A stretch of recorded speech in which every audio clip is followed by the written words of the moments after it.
তো আমি একটু বিনীতভাবে বলি, আমার পক্ষে কি আগের মতো সরব থাকা শোভা পায় কিনা। কারণ আগে আমি ছিলাম অ্যাক্টিভিস্ট টাইপের, ওপিনিয়ন মেকার টাইপের।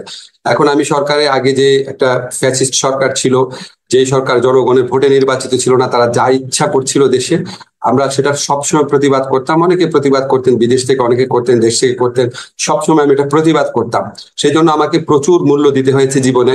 কিন্তু তখনকার যে সরকার, সেই সরকার কি এখন দেশে আছে? এখন তো সরকার পরিবর্তন হয়েছে, এখন পরিবর্তিত একটা পরিস্থিতি এসেছে।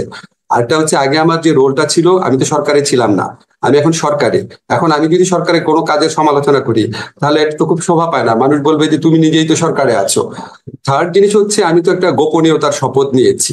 তো গোপনীয়তার শপথ নিলে আমি অনেক কিছু তো প্রকাশও করতে পারবো না, এটা তো খুব অশোভন হবে এবং আমার শর্ত ভঙ্গ হবে।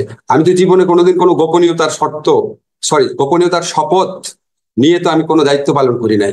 ফলে আমার জন্য তো এটা সম্পূর্ণ নতুন অভিজ্ঞতা। আমার সবসময় মাথায় রাখতে হয়, অনেক কিছু আমাকে ইনফরমেশন যেটা সরকারের সুষ্ঠু পরিচালনার স্বার্থে আমি সেটা প্রকাশ করতে পারি না।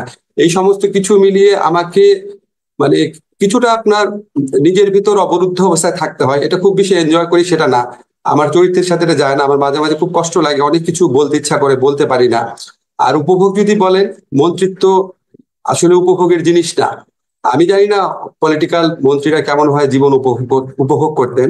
আমার কাছে মনে হয় যে আমার যে একটা মুক্ত স্বাধীন জীবন ছিল, পৃথিবীতে আমার সবচেয়ে প্রিয় শব্দ হচ্ছে স্বাধীনতা। আমি অনেক বিপদের মধ্যে আমি স্বাধীনভাবে কথা বলার চেষ্টা করতাম, আমি স্বাধীনভাবে চলাফেরা করতাম। আমাকে অনেকে অনেক ভয় দেখাতো, তারপর আমি গভীর রাতে আমি ঢাকা ইউনিভার্সিটি ক্লাব থেকে টেনিস খেলে একা ফিরতাম, মনে হতো যা হওয়ার হবে। তারপরে আমি রিক্সা চড়তাম আমার ওয়াইফের সাথে। আমি অনেক সময় স্ট্র্যাটেজিতে আপনারা দেখতেন যে আমি কফি শপে যাচ্ছি।